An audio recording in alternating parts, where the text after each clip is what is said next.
Hello mga Marites! Heto na naman ang pinakamasayang araw, ang pag-grocery. Tuwing sinasabi ng asawa ko na mag-grocery kami, Diyos ko, yung puso ko tumatalon sa sobrang tuwa. Ilang araw ko na kasing pinariringgan yung asawa ko, sabi ko sa kanya, wala nang laman yung stock natin. Sinasabi ko nga sa kanya, wala nang babaunin yung anak mo sa school. Dahil nga sa kakaparinig ko, nagyaya na siyang mag-grocery. At syempre mga Marites, nandito na ako, kailangan bilhin ko na yung mga gusto ko. At eto nga, pati yung mga kailangan sa kusina, binili ko na rin para hindi na ako lumalabas lagi para mangutang lang sa tindahan, charis. At kahit may stock pa ako sa bahay, bumili na talaga ako dahil madalang lang talagang mabudol yung asawa ko sa akin. Kaya susulitin natin ng bonggang-bongga. Kung nung dalaga ako, nagpapasaya sa akin mga bag at mga sapatos, ay naku ngayon ang pag-grocery na nagpapasaya sa akin. Habang nag-grocery ako, iniwan ko muna yung asawa ko pati yung anak ko dun sa panhouse para hindi nila nakikita yung mga pinamimili ko. Kung nandito lang yung asawa ko, napapakamot na siya sa mga kinukuha ko ngayon. Lagi kasi sinasabi ng asawa ko, magtipid tayo, mahirap ang buhay ngayon. Ay naku, hindi ako naniniwala sa ganun. Magtipid ka na sa lahat ng bagay, wag lang sa pagkain, sabi nga nila. Minsan kasi sa kakabili natin sa tindahan, mas namamahalan pa tayo. Kaya nga iniisip ko lagi, mas nakakamura ako pag nag-grocery ako. At saka lagi kasing maulan ngayon, minsan naman mainit, nakakatamad lumabas. Kaya mas gusto kong binibili lahat ng gusto ko pag nasa grocery ako para hindi na ako labas ng labas sa bahay. Lalo na ngayon, nag-aaral na si Zoe, kailangan talaga may stock na kami sa bahay. At eto nga, dito talaga ako sobrang na-excite. Kasi malalagyan na naman ng laman yung ref namin.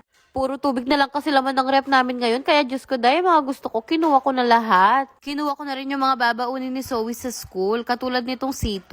Pinangkuha ko na rin yung asawa ko ng Gatorade kasi gustong gusto niyang iniinom to. Kumuha na ako ng iba't ibang flavor para marami siyang choices. Kalugod kong asawa, bala mo tutu, charis. Kumuha na rin ako ng Pocari Sweat in case of emergency nagtatay kami o pasintabi po sa mga nakikinig ha. At dahil nga sa Kapampangan, maniglo ako, kumuha ko ng iba't ibang variety ng mga drinks. Para pag i-content ko yung ref namin, iba-iba yung makikita nyo. Pero sa totoo lang, maniglo lang talaga ako, hindi naman naiinom yan. Magpakatotoo na tayo dito, Jai, para lang sa content bibili ng hindi dapat. Charis! Kaya kayo, i-appreciate nyo dahil napapagastos pa ako sa content ko. Kaya ikaw na nanonood, i-follow mo naman ako. Total na-entertain naman kita sa mga video ko. Salamat in advance, mga Marites! Potang kay kanyan manalbe kay nakaman mag-follow. Masusura ka pa kakula na ako manggagawang kaya kamakilbe na kamo. Chares! Karen ba share ko ako magagalala. Pakibatan ko nga ni panyab yan yung balay ko lang paisawol ko kaya kayo Chares!